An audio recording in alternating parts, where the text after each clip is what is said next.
amazed he could put such varying colors together and make it work in a cohesive fashion.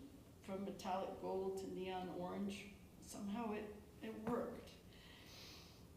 We have given each of you samples of his work. I don't know if you've received it yet, but we have copies for everybody. And with the program and handouts, there's including a bookmark with the words from Spock of Star Trek.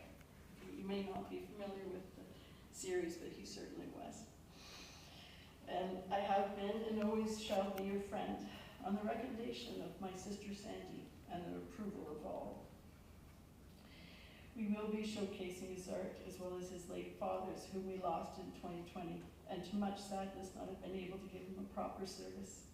In September for the event on the 11th at the Small Arms Inspection Building, an historic building with which he helped save with the coordination of other like-minded activists in the community. Designed in 1940, it was used as a large munitions plant for the Second World War. It has a unique history. It is fitting venue for both Scott and Dawn, who both very much loved history, art, and the people that shared their lives.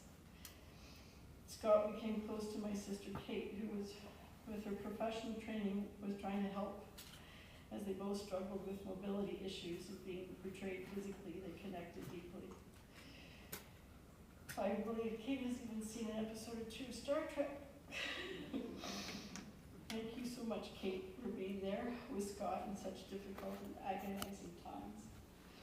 Scott has many cousins and relatives whom he held dearly.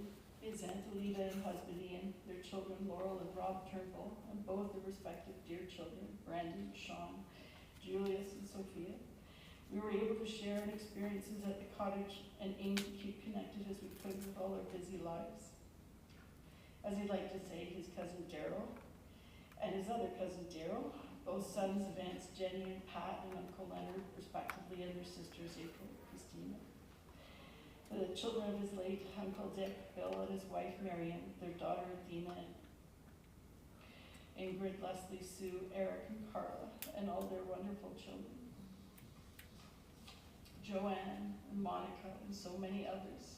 Please forgive me if I've missed mentioning some. I'm often finding myself in an empty and lost mind, desperately seeking peace and finding only deep, sharp pain. Louder swearing only takes you so far. Scott was intrigued with history and did a great deal of research on genealogy, and family was so incredibly important to him. Please know that all of you are in his heart and mine always. Over the years, Scott forged deep friendships with wonderful people that span over his varied experiences in life.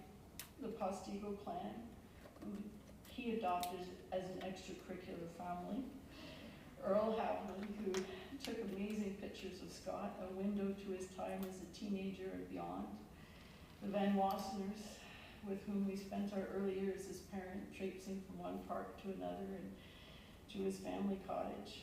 Laura and Nolan Machen and their son Jacob for the wonderful weekend philosophical breakfast where the waitresses would look at us funny after we spent hours talking and catching up. Deb Goss and Mike Schultz of Lakeview, neighbors and fellow activists of our community, Brad and Kia. Brad, a sailing buddy, and his lovely partner Kia. Julie Grant Shaw, and her husband Bruce, a large part of our extensive publishing family, and many more. These friendships reflect his years at OCA, his traveling around the world on a sailboat, his teaching experience, as well as his activism in his beloved community in South Mississauga, Lakeview. He was extremely compassionate about the communities he lived in and explored. South Mississauga, Port Credit, where he grew up, at Lakeview, where we raised our children. Severn River, where his family had a cottage, and Coventry, Georgian Bay, where he suddenly passed away. Thank you, Julie, Sean, Christine, Julia, Casey, Wendy, Diana, Mackenzie, from the bottom of my heart. With your help, Scott had a wonderful last day, and with your help, I was able to soldier through some of the worst moments of my life. The day before Scott passed, he had what I would call a perfect Scott day. The weather was beautiful, and we had several wonderful visitors with great conversations, which was Scott's happy place, connecting with people, doing his art, contemplating the water and Mother Nature. I'm quoting one of his last visitors, Sean Stewart, who writes really beautifully. This is a quote. "We have been thinking of your family for 2 days. Tuesday afternoon, we sat at your table looking over the lake and talked with you and Scott for 2 hours. It felt like 10 minutes. It was beautiful as the bay can be, a little breeze from the northwest and spangles of light on the water. There was a hummingbird in the lilies down the path. Scott was wry and witty and thoughtful and kind. We talked about Star Trek and Doris Lessing and Scott's plans for a she-bedroom. A bedroom, that's how I should say it. Georgian Bay special 2-shed and bedroom in one, where he meant to install an old clawfoot tub made absurdly small, he said. In some era, when a bath was a thing you stood in and let your servants wash you. There was a moment spinning plans for the bedroom. He said something funny. I can't remember what it was, and you and Christine and I all laughed. In my mind's eye, I can still see his small smile and your big one. It doesn't help a damn, I know right now, but even just reading these responses, with the shock and grief we all feel is a measure of how well Scott lived his life, how truly missed as a husband, father, brother, teacher, friend. We are holding you and your family in our hearts. Thank you, Sean, for those lovely words." In going over Scott's pictures and memories, I came across a post that he did January 4th, 2013. It was entitled, "Thinking of My Mom." His mom also died in her early 60s, too early. Who had this poem on her fridge, but who didn't live long enough to behave like this, and he put a small, sad face. It's called Warning by Jenny Joseph, and some of you may know it.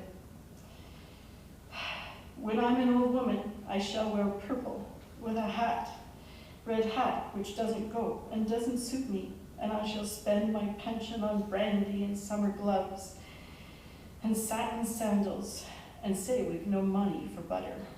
I shall sit down on the pavement when I'm tired and gobble up samples in shops and press alarm bells and run my stick along the public railings and make up for the sobriety of my youth. I shall go out forth in my slippers in the rain and pick the flowers in other people's gardens and learn to spit. You can wear terrible shirts and grow more fat and eat 3 pounds of sausages at a go or only bread and a pickle for a week and hoard pens and pencils and beer mats and things in boxes. But know that we must have clothes to keep us dry and pay our rent and not swear in the street and set a good example for children. We must have friends to dinner and read the paper. But maybe I ought to practice a little now, so people who know me are not too shocked and surprised when suddenly I'm old and start to wear purple." I'm going to quote a poem. It's called Spirit. It's lyrics. One of his favorite bands, the Waterboys. "Man gets tired, spirit don't. Man surrenders, spirit won't. Man crawls, spirit flies. Spirit lives, man dies. Man seems, spirit is. Man dreams, spirit lives. Man is tethered, spirit is free. What spirit is man can be. Now we tread the flesh fields, the higher ground and the summer slopes that man may someday climb on. We're on the heels of Rimbaud. We are the swing, and we feel everything. High on the wine of life, untethered and free. What spirit is man can be, man can be."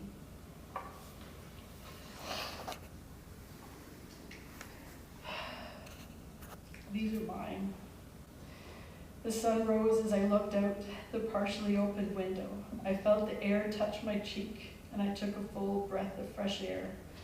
My mind was blank and at peace, a rare occurrence indeed, and I felt the calm of the moment. I reached over and my hand held his, a warm, strong, and solid hand that made you feel safe.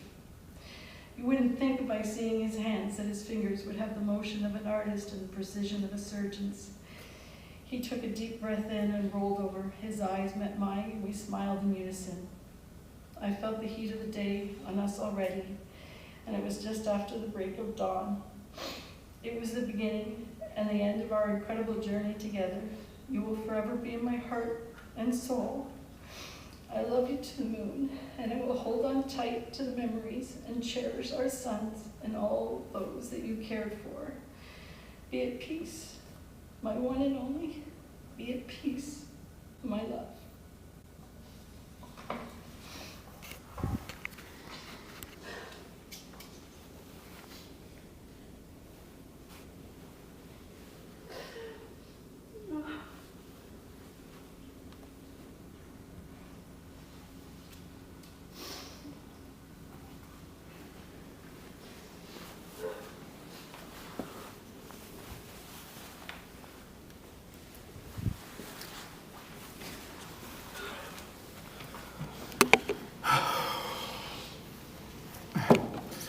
Hello, everybody.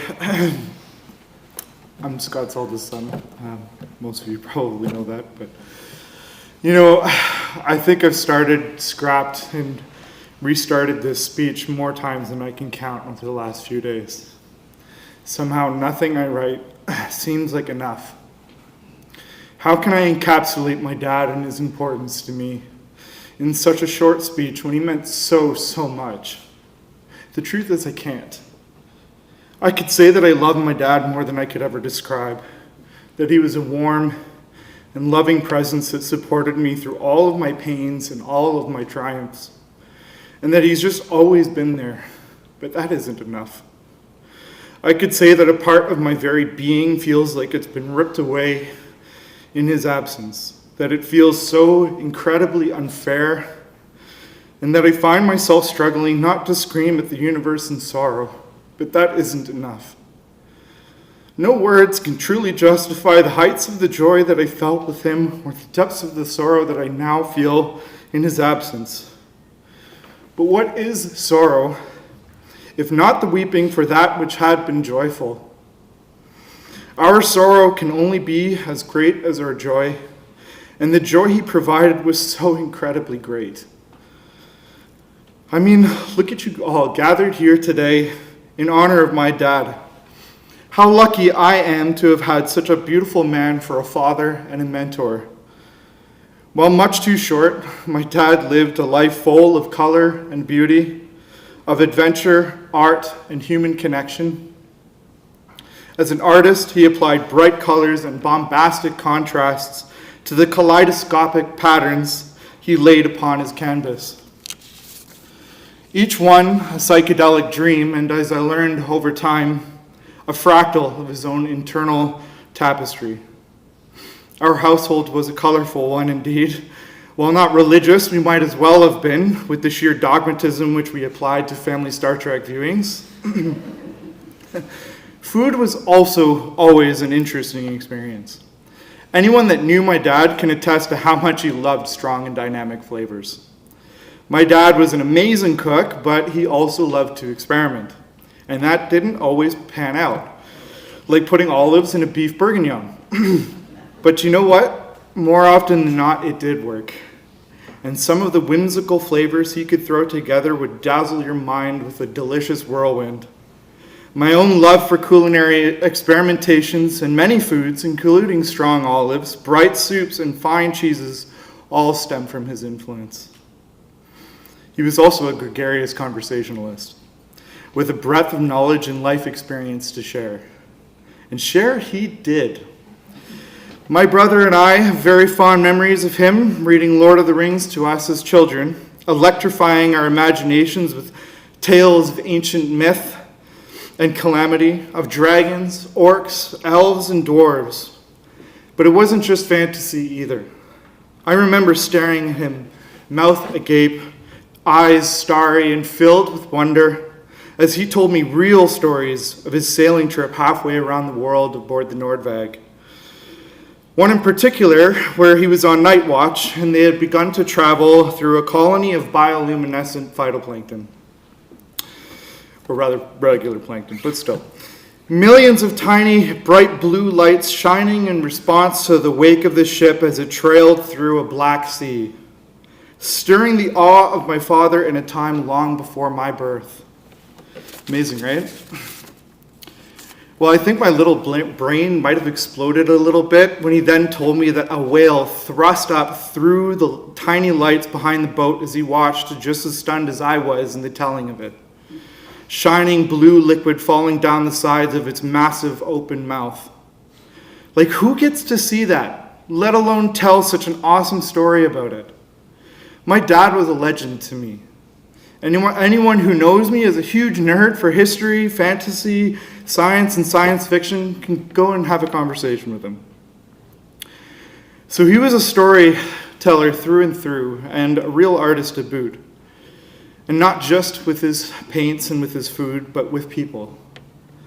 He loved to bring people together, often with wildly different backgrounds and experiences, expertly weaving not just his own, but each and every other person's story through sheer gregariousness and an affability into his own social tapestry that would not look out of place with his psychedelic artwork. And you know what? It just worked beautifully. Standing here, I don't see a family that just includes my immediate relatives. No, my family extends far beyond that. It is full of dynamic and interesting people from diverse backgrounds that today are mourning together for the immortal joy that my dad so generously gave. I see the love that man painted in the faces of every single one of you. That is his legacy. And that is why I'm able to stand here right now during the hardest time of my life.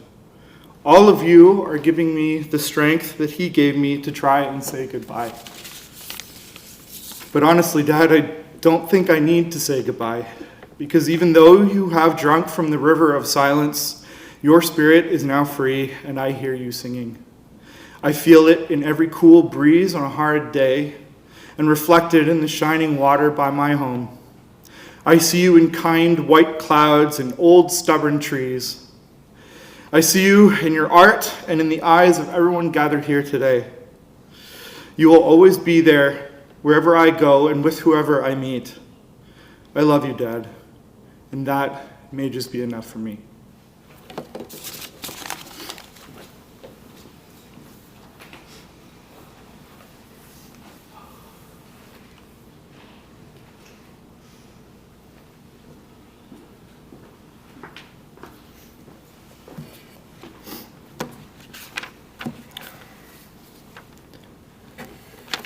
Hello, everyone.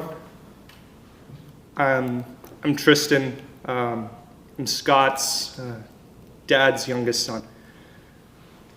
Although today is going to be and has been incredibly difficult, as it has been since we lost him, I want to thank everyone for coming today to celebrate and honor Dad, sharing all the memories, the lessons, and the laughs that he gifted us. I've written and rewritten over and over again memories, passages, wisdoms from Dad in some effort to try and put to paper the kind of relationship I had with him. It never feels enough, and often I found myself not wanting to write because I didn't want to say goodbye. Dad was my hero. I've always looked up to him. Like in most of his relationships, he always put all of himself into being a father. He taught me to live life with my heart, always listen, and take interest in others and the world around me. And that what is essential in life can't be seen with your eyes, only your heart can see it rightly. In 2018, when I graduated university, Dad gave me a book called The Prophet by Khalil Gibran. It follows a wise man who is about to set sail from an island he had been exiled to for 12 years. And as he makes his way to the boat in his final hours on the island, the people of Orphalese, the city where he is from, gather around him and he delivers 26 sermons on the wisdom he had gathered while on the island. The sermons range from love to death, and all of the mysteries of life found between. It was one of Dad's favorite books, and we would talk about the wisdom in the sermons often. I find myself reading these same passages over the last week in Dad's voice, as they often were the lessons that he taught me. This is the wise man's sermon on joy and sorrow, one that I've been reading quite a lot. A woman said, "Speak to us of joy and sorrow." And he answered, "Your joy is your sorrow unmasked. And the self-some well from which your laughter rises was oftentimes filled with your tears. And how else can it be? The deeper that sorrow carves into your being, the more joy you can contain. Is not the cup that holds your wine the very cup that was burned in the potter's oven? And is not the lute that soothes your spirit the very wood that was hollowed with knives? When you are joyous, look deep into your heart, and you shall find it is only that which has given you sorrow that is giving you joy.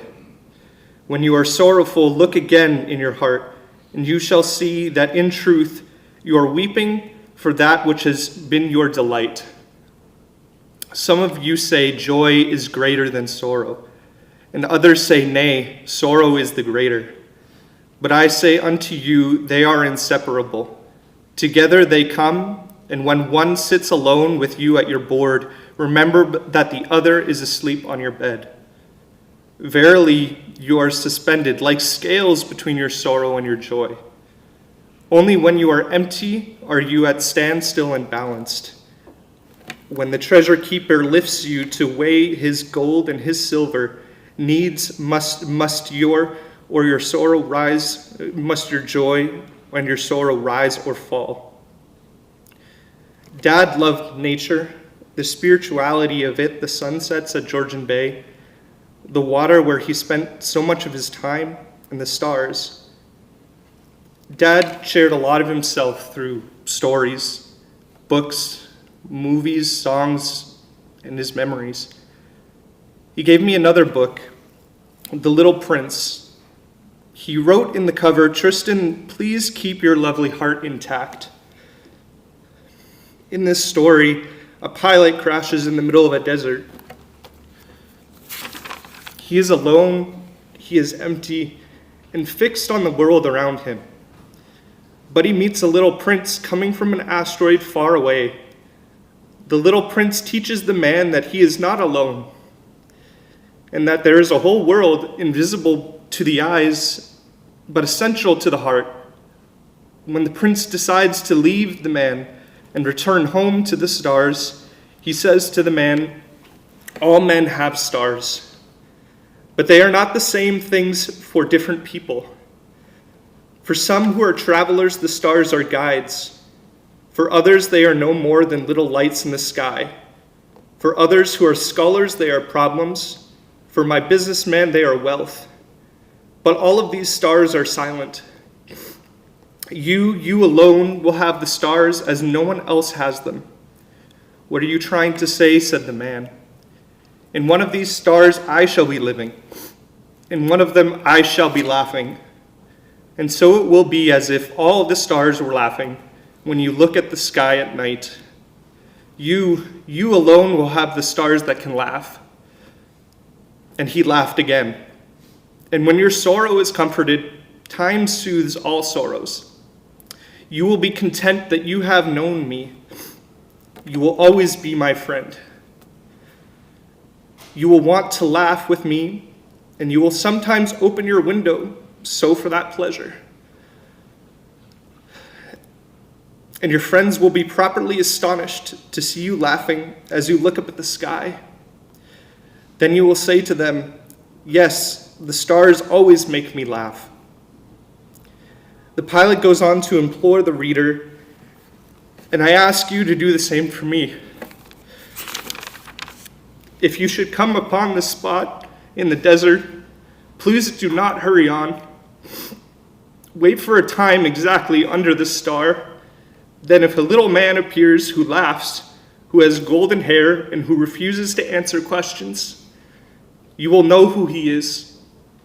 If this should happen, please comfort me. Send me word that he has come back. I will always love you, Dad. And you will always be with me, forever making sure to look up at those stars at Georgian Bay and share another laugh with you.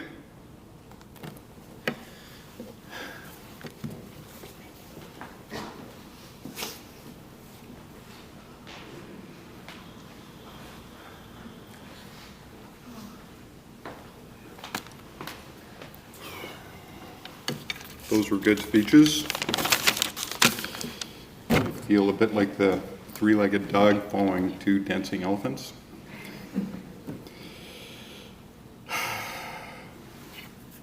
I didn't know how to write an obituary or a memorial or whatever this is for my brother. Keep it short and use the past tense, I guess. As so many of you have already said, there are no words. And yet there are. They're standard words. They're ritual words, and in a way, they're magic words. They're designed and hardened by generations of other people that were just getting through moments like this.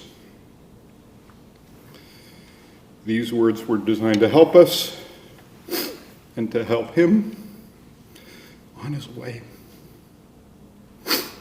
Maybe it helps to say the words and try to be polite. He would have wanted that. He would have wanted me to welcome you all here. He would wish that we weren't getting together for his funeral, but he'd be glad we were getting together. So thank you all for coming. He was great.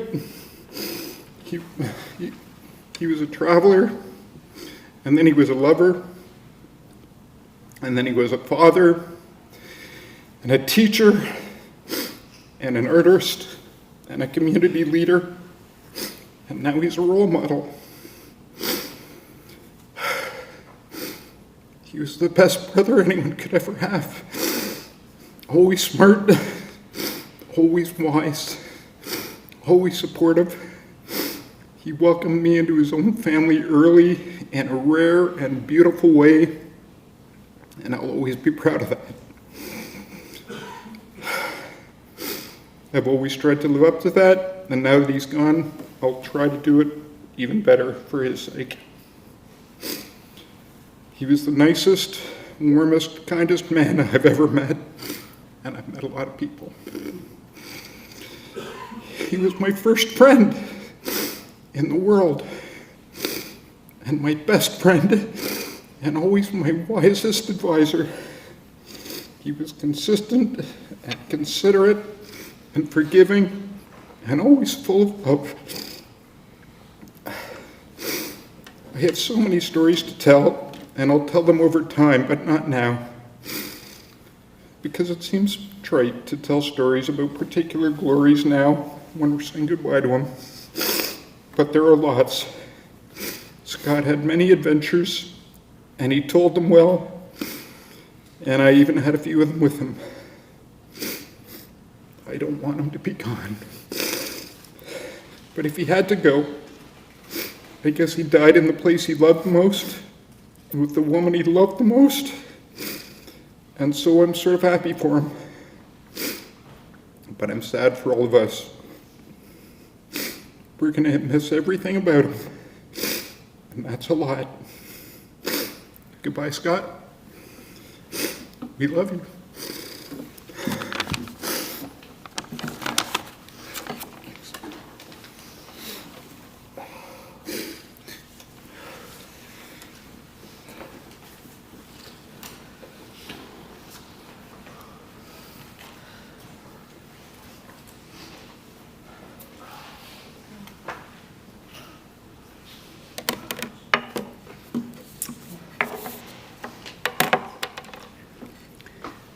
I'm Sandy, Michelle's sister and Scott's sister-in-law.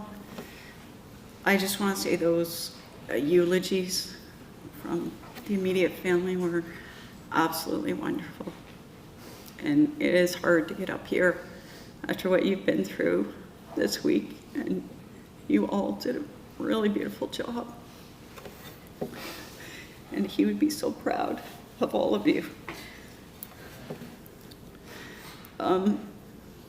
Scott and I bonded on a lot of things. We bonded on a love of education and a love of literacy and a love of nature.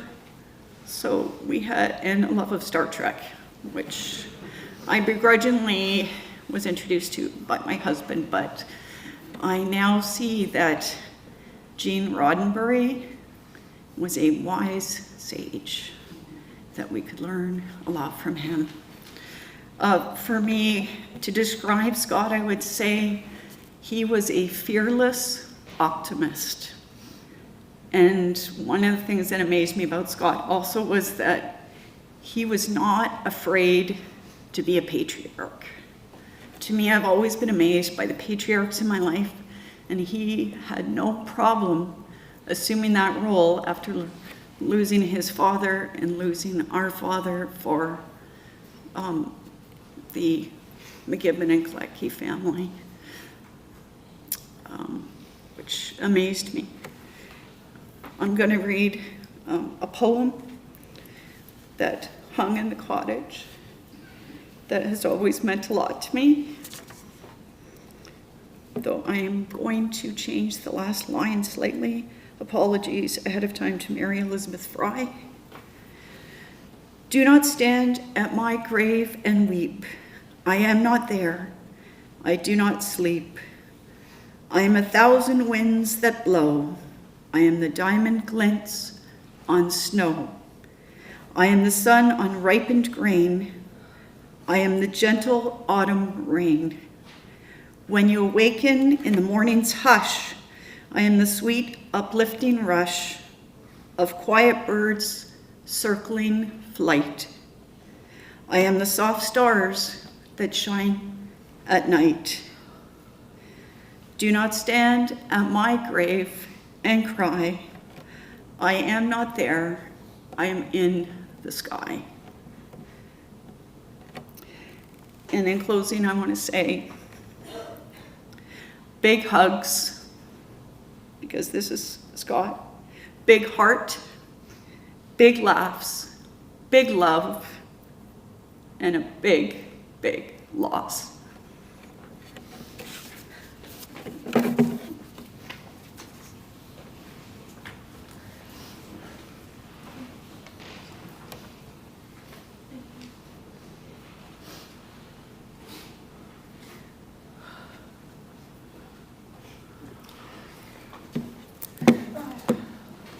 Such beautiful words for one of the most beautiful souls that I ever met. I am Kate. I am Michelle's sister. I am Scott's sister-in-law, but I feel like his sister and the aunt of the proud aunt of Tristan and Elisha. Family, friends, friends who become family, adventure, history, art, knowledge, heart, compassion, kindness, humor, all of the above, synonymous to my dearly loved brother-in-law, Scott. When someone you love dies, a piece of you goes with them. In turn, a piece of their spirit lives on in you.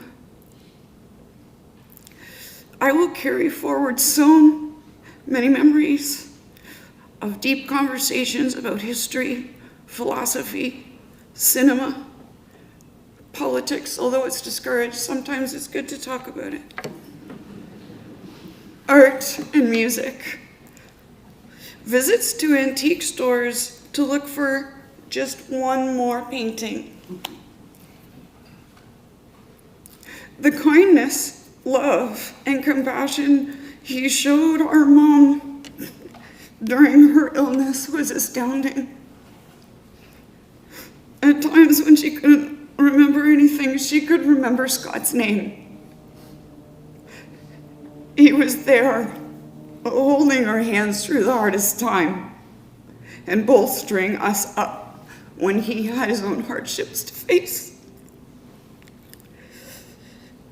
Random humor memes arriving from him when you least expected it, of prehistoric creatures from your nightmares, always lifted my spirits.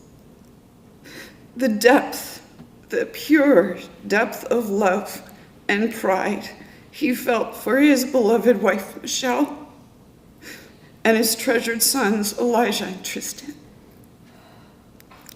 Scott and I shared a deep love of sunsets and the open water.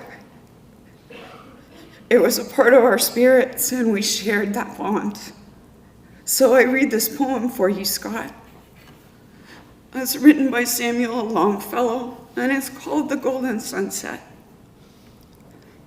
The golden sea, its mirror spreads beneath the golden skies, and but a narrow strip between of earth and shadow lies. The cloud-like cliffs, the cliff-like clouds, dissolved in glory float, and midway of the radiant floods hangs silently the boat. The sea is but another sky, the sky a sea as well, and which is earth and which the heavens, the eye can scarcely tell.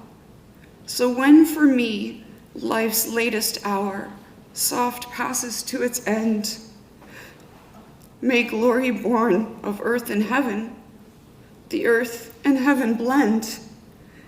Flooded with light, the spirits float with silent rapture glow, till where earth ends and heaven begins, the soul shall scarcely know. Rest in peace, Scott. You will be so deeply missed and always dearly loved.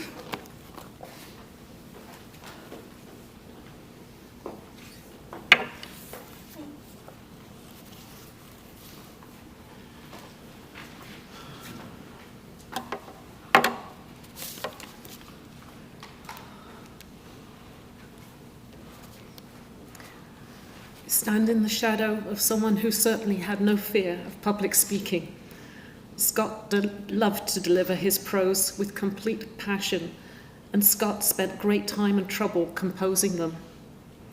Scott often spoke of the future of Lakeview and Port Credit.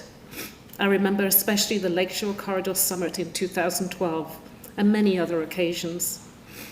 Some of us would look often over and see how many pieces of paper does Scott have in his hand that would gauge how long it was going to take. The web of our life is a mingled yarn, good and ill together. Scott proved many times that he genuinely loved his neighborhood and community. Searching my laptop, I found many emails from Scott dating back to 2011, going on up to just prior to COVID. Scott spent volumes of volunteered hours assisting the Lakeview Ratepayers Association as a director and eventually as president, and I was lucky to be his vice president at the time for several years. Scott was passionate about doing the right thing for his community, not just for today or tomorrow, but for the future of South Mississauga. Scott was never concerned about speaking up, even if it sometimes got him into hot water. With his graphic arts background, Scott helped do marketing materials and websites and many other things that helped towards events. And he even designed the logo for the Lakeview Ratepayers Association that we still use today. As a community advocate for many years, Scott and Michelle spoke to the closing of local schools, speaking to development and doing it right and the protection of our heritage. Before my time with the association, Scott was involved in the protection of the Small Arms Society, or Small Arms Building, and the Lakeview Legacy, along with former councillor Jim Tovey, John Danahy, Jim Dudge. We can all thank Scott for the many hours that he devoted to this community. As a friend, you could only be warmed by Scott's love for his home, the perfect match, and his love for you, Michelle, and his pride and love for you, his two children, Elijah and Tristan. I have never seen a man more content as he was. The cottage was like the icing on the cake. He loved being there. And that vision of his deck that he had for many years, well, he completed it and enjoyed it this year. Love all, trust a few, do wrong to none. That's fitting for Scott. He showed great kindness and care for people in general, as a neighbour, a scouter, a teacher, putting many right on their path. And I have to add this, on Facebook I have many friends in the UK, and Scott connected with some of them, and when they heard of his passing, I was so very pleased to get a note from one of them that said, I never met him, I don't know him, but I am genuinely sad to hear he's gone. I shall miss his banter over Facebook. Scott has been a wonderful friend to Mike and I, and to our family. He introduced us to many interesting movies and shows. In fact, we're in the middle of Peaky Blinders right now. Scott, we'll miss you. We'll miss your wit, humour, and appreciation and knowledge of all things life, and mostly your friendship. We want you to rest easy. You have certainly earned your seat at Odin's table. God bless Scott. God bless you, Michelle, and the boys. And we're here for you, okay?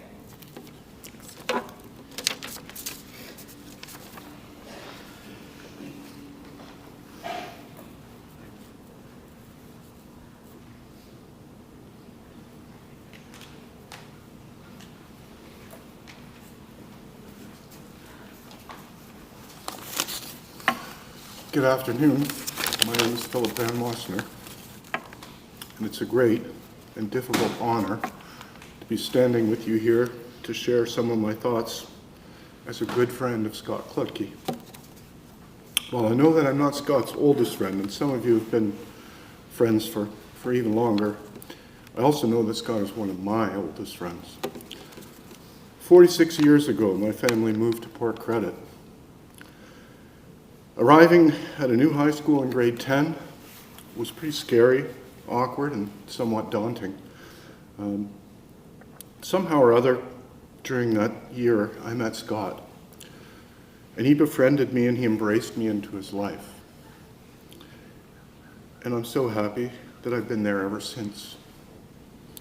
Scott was a man of so many diverse interests, never shy to share and explore them with those who wanted to. Scott introduced me to his music, to his art, to his philosophy, to his spirituality, to his politics, to his intellect, and an outlook on life formed by all those influences that I had been exposed to before. He helped me to expand my mind and to see the world through a kaleidoscope of different lenses. I was also very fortunate that he introduced me to his family and made me a part of it. We've heard so much about Scott and family and friendship. Dawn, Nora, and Mark also took me in and included me everything when I was with them. Scott also wanted to be part of my family, and of course I wanted him there.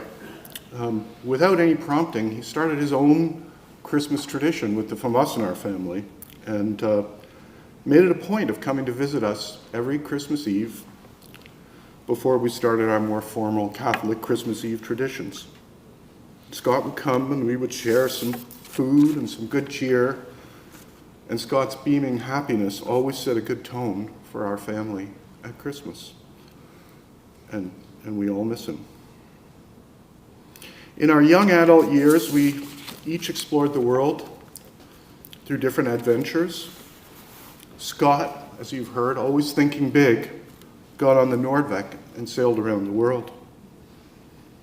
But whenever we found our way back, and in each other's company, the bond, and I like to think of it as a brotherly bond, was always strong, and it only got stronger with each meeting or shared adventure. And so life proceeded. We both were incredibly lucky to find our beautiful life partners. He, Michelle, and myself, Violet. We brought 4 wonderful young boys into the world. Oh boy. Sorry. I numbered them. And then spent much more time together. I feel very privileged to have spent that time raising our kids and exposing them to our world. And our world, for me, included Scott and Michelle and the vision of the world that they shared with us. And there would be so much more to say and so many more stories to tell, but there's just not enough time today. There just is not. Scott is a force that lives on. He has a force field of positive energy that pulled so many people tightly into it. Scott has so many families that he was a part of. The Kletkes, the McGibbons, the Postigos, the Joneses, the Van Wasseners, just to name a few. And of course, the extended family and friends, many of you which are here today. Through Scott, many of those families feel a special bond that we were able to celebrate and acknowledge so often. At events like the annual oyster party, we caught up and stayed in touch with each other while we took turns shucking and eating oysters, drinking good wine, and basking in the positivity of the moment. He and his family gave us so many of these great opportunities. I know that everyone here has their own special memories and experiences of Scott. We all need to hang on to those fondly and fiercely and never let go. And remember that Scott is not gone so long as we all do our part in keeping his indomitable spirit alive in each and every one of us. Michelle, Mark, Elijah, and Tristan, I cannot fathom your loss while I experience mine. All our hearts are with you, and we're here to support you unwaveringly in all your times of need and good times. Scott, I love you forever and forever. Thank you.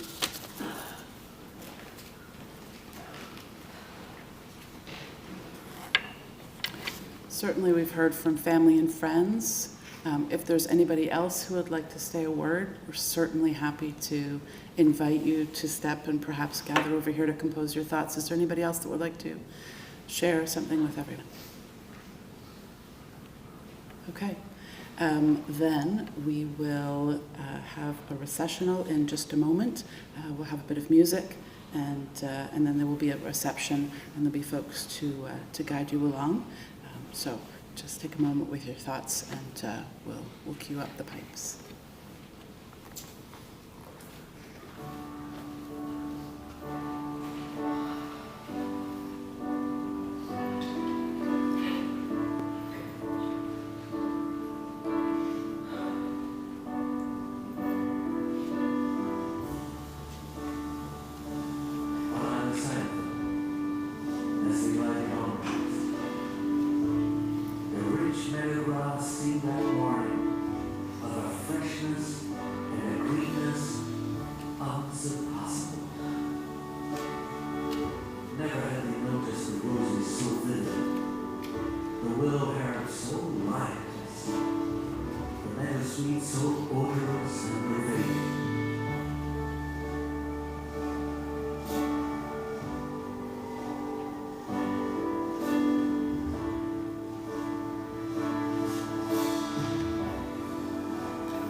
Of the stream, a small island lay, fringed close with willow and silver birch, reserved, shy, yet full of significance.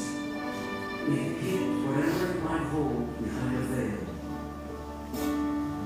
keeping it till the hour should come, and with the hour, those who were called were chosen.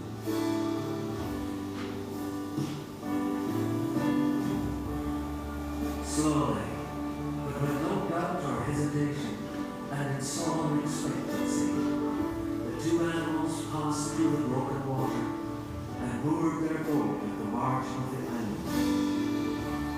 In silence they land, and pushed through the blossom of undergrowth, till they stood on a little lawn of marvelous green.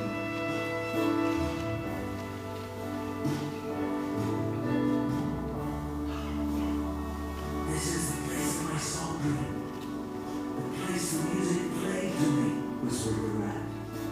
Here, in this holy place, here if anywhere, surely we shall find him.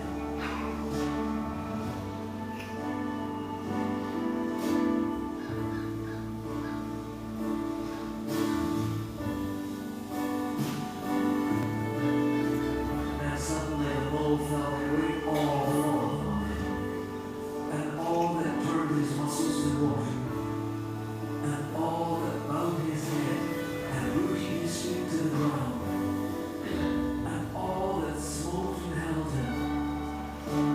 And without seeing, he knew that some august presence was very, very near.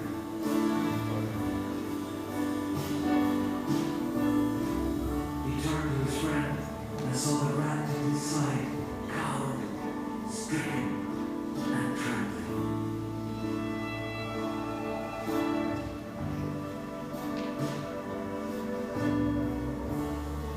Perhaps he would never have dared to raise his eyes, but the call and the summons seemed dominant and imperious. He could not refuse. Trembling, he obeyed and raised his humble head. And then, in that utter clearness of imminent dawn, he looked in the very eyes of the friend and helper.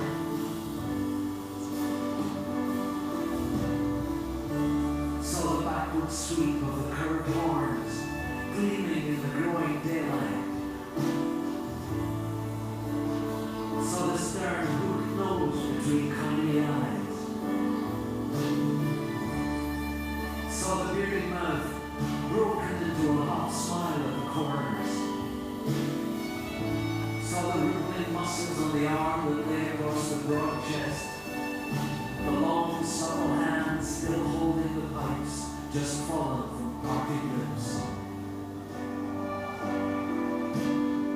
Saw the splendid curves of the shaggy limbs disposed in majestic ease on the sward. Saw, last of all, the magnificent hooves.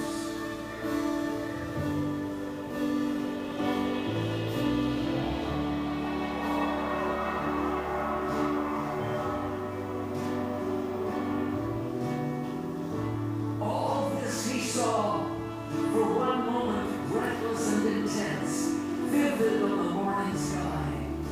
And still, as he looked, he lived. And still, as he lived, he wondered.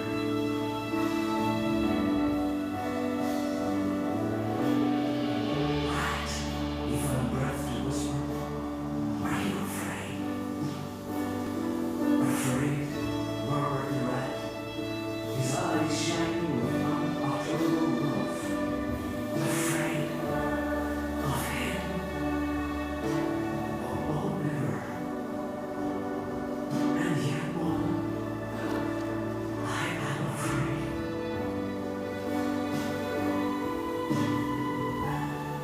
Then the two animals, crouching to the earth, bowed their heads and did worship.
The sun's broad golden disk showed itself over the horizon, and its first rays took the animals full in the eyes and dazzled them.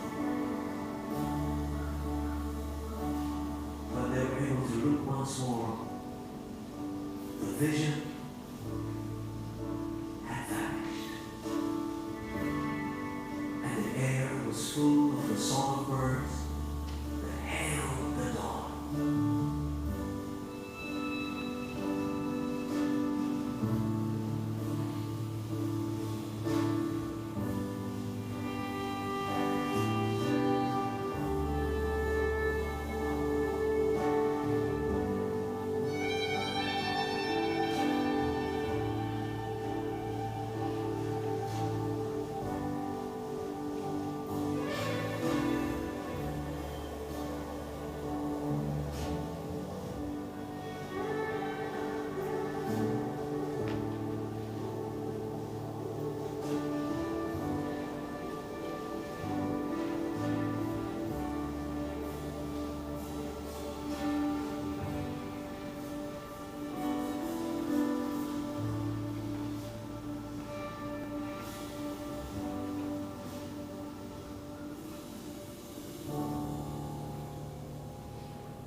This concludes the service forum, and now on behalf of the family, they'd like to say thank you for showing up, sharing your support, and being here for them today.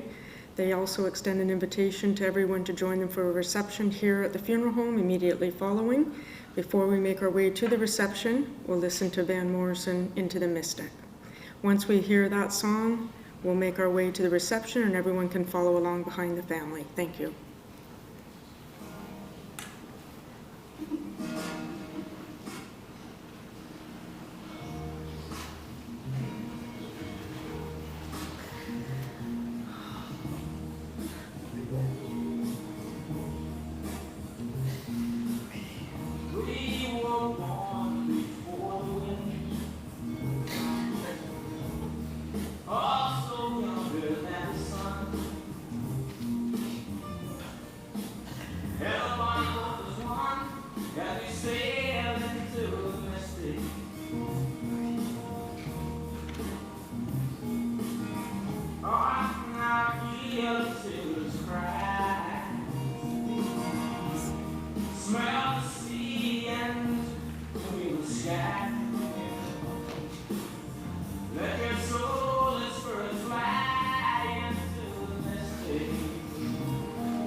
I will